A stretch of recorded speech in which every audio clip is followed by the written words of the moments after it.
Hi hello ನಮಸ್ಕಾರ, welcome to the third YouTube blog. ಮತ್ತೊಂದು ಹೊಸ ಸಲುವಾಗಿ ಸ್ವಾಗತ. ಈ ಬಿಸ್ನೆಸ್ ಅಂದರೆ ಯಾರಿಗೆ ಇಷ್ಟ ಇಲ್ಲ? ಯೂಶ್ವಲ್ ಆಗಿ ಎಲ್ಲರೂ ಕೂಡ ನಮ್ಮ ಯೂತ್ಸ್ಗಳು ಏನಾದರೂ ಬಿಸ್ನೆಸ್ ಮಾಡಬೇಕು, ನಮ್ದು ಏನಾದರೂ ನೋನಾಗಿ ಸ್ಟಾರ್ಟ್ ಮಾಡಬೇಕು ಅಂತ ಒಂದು ಭಾಳ ಆಸೆ ಇರುತ್ತೆ. ಇಂಥವರಿಗೆ ಈಗ ರೀಸೆಂಟಾಗಿ ಮ್ಯಾಂಗ್ಳೂರಲ್ಲಿ BNI ಅನ್ನುವ ಒಂದು ಬಿಸ್ನೆಸ್ ಸರ್ವಿಸ್ ಆರ್ಗನೈಸೇಷನ್ ಒಂದು ಬಿಗ್ ಬ್ರ್ಯಾಂಡ್ ಎಕ್ಸ್ಪೋ ಅಂತ ಮಾಡ್ತಾ ಇದೆ. ಇದು ಸೆಪ್ಟೆಂಬರ್ 30ರಿಂದ ಅಕ್ಟೋಬರ್ 2 ತನಕ ನಡೀತಾ ಇದೆ. ಇಲ್ಲಿ 120+ ಲೈಕ್ ಸ್ಟಾಲ್ಸ್ ಹಾಕಿದಾರಂತೆ. The stalls is nothing but like ಅವರವರ ಬಿಸ್ನೆಸ್ಸಿಗೆ ಸಂಬಂಧಪಟ್ಟಿದ್ದು. ಸೊ ಈ ಅವರವರ ಬಿಸ್ನೆಸ್ ಐಡಿಯಾಸ್ ಹೇಗಿದೆ ಆ್ಯಂಡ್ ಏನೆಲ್ಲ ಬಿಸ್ನೆಸ್ಗಳಲ್ಲಿ ಲೈಕ್ ನಮ್ಮ ಒಂದು ಮೈಂಡ್ ಆಗಿರ್ಬೋದು, ಟೈಮ್ ಆಗಿರ್ಬೋದು, ಅಥವಾ ಅವ್ರುಗಳು ನಮಗೆ ಕೊಡುವಂಥ ಆಪರ್ಚುನಿಟೀಸಲ್ಲಿ ನಾವು ನಮ್ಮನ್ನ ಇನ್ವೆಸ್ಟ್ ಮಾಡ್ಕೊಳ್ಬೋದು, ಇದೆಲ್ಲ ಐಡಿಯಾಸ್ ಎಲ್ಲ ಸಿಗ್ಬೋದೇನೋ. ಸೊ ಆ ಒಂದು ಶೋಗೆ ಇವತ್ತು ಹೋಗೋಣ ನಾವು ಆ್ಯಂಡ್ ಎಲ್ಲ ಹೇಗಿದೆ ಎಲ್ಲ ತೋರಿಸ್ತೀನಿ, ಬನ್ನಿ.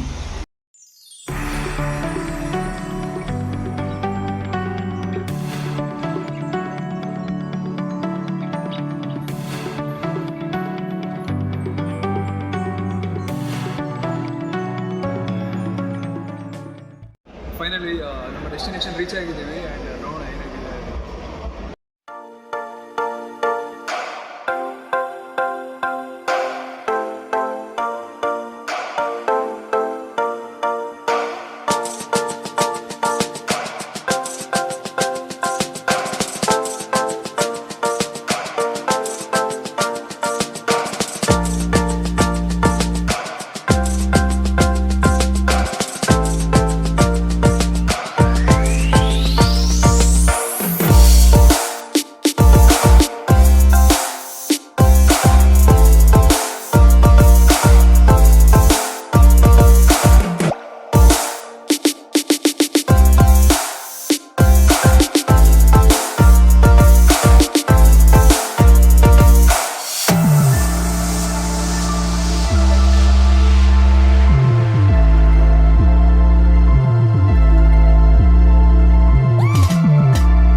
ಸೊ ನೋಡಿದ್ರಲ್ಲ, ಇದು ಇಲ್ಲಿನ ಒಂದು ದ ಬಿಗ್ ಬ್ರ್ಯಾಂಡ್ ಎಕ್ಸ್ಪೋ ಆಗಿತ್ತು ಆ್ಯಂಡ್ ಮೋರ್ ದೆನ್ 120+ ಸ್ಟಾಲ್ಸ್ ಇಲ್ಲಿ ಇತ್ತು. ಪ್ಲಸ್ ಇಲ್ಲಿಗೆ ಬಂದಿರೋದ್ರಿಂದ ಅಥವಾ ಇಲ್ಲಿಗೆ ಲೈಕ್ ಇಲ್ಲಿ ಯಾರು ಬರ್ತಾರಲ್ಲ, ಲೈಕ್ ಯಾರಿಗೋದ್ರೆ ಏನಾದರೂ ಒಂದು ಬಿಸ್ನೆಸ್ ಸ್ಟಾರ್ಟ್ ಮಾಡಬೇಕಂತ ಇದ್ದರೆ ಲೈಕ್ ಪ್ರಾಬಬಲಿ ಅವ್ರಿಗೊಂದು ಆ ಸ್ಪಾರ್ಕ್ ಸಿಗುತ್ತೆ, ಪ್ಲಸ್ ಅದೊಂದು ಐಡಿಯಾಸ್ ಸಿಗುತ್ತೆ ಏನೆಲ್ಲ ಮಾಡಬಹುದು ಅಂತ. ಎಸ್ಪೆಷಲಿ ಯೂತ್ಸ್ ಯಾರೆಲ್ಲ ನಾವು ನಮ್ಮದೇ ಏನಾದರೂ ಒಂದು ಉದ್ಯೋಗ ಮಾಡಬೇಕು ಅಥವಾ ನಾವೇನಾದರೂ ಬಿಸ್ನೆಸ್ ಸ್ಟಾರ್ಟ್ ಮಾಡಬೇಕಂತ ಅಂದ್ಕೊಳ್ಳೋರಿಗೆ 101% ಈ ಒಂದು ಎಕ್ಸ್ಪೋ ಯೂಸ್ ಆಗಿರುತ್ತೆ ಅಂತ ಭಾವಿಸ್ತಾ ಈ ಒಂದು ವಿಡಿಯೋನ ಇಲ್ಲಿಗೆ ಎಂಡ್ ಮಾಡ್ತಾ ಇದ್ದೀನಿ. ಆ್ಯಂಡ್ ಯಾರೆಲ್ಲ ಸಬ್ಸ್ಕ್ರೈಬ್ ಮಾಡಿಲ್ಲ, ಸಬ್ಸ್ಕ್ರೈಬ್ ಮಾಡಿ, ಶೇರ್ ಮಾಡಿ, ಸಪೋರ್ಟ್ ಮಾಡಿ ಅಂತ ಹೇಳ್ತಾ signing off till my next vlog. Siya.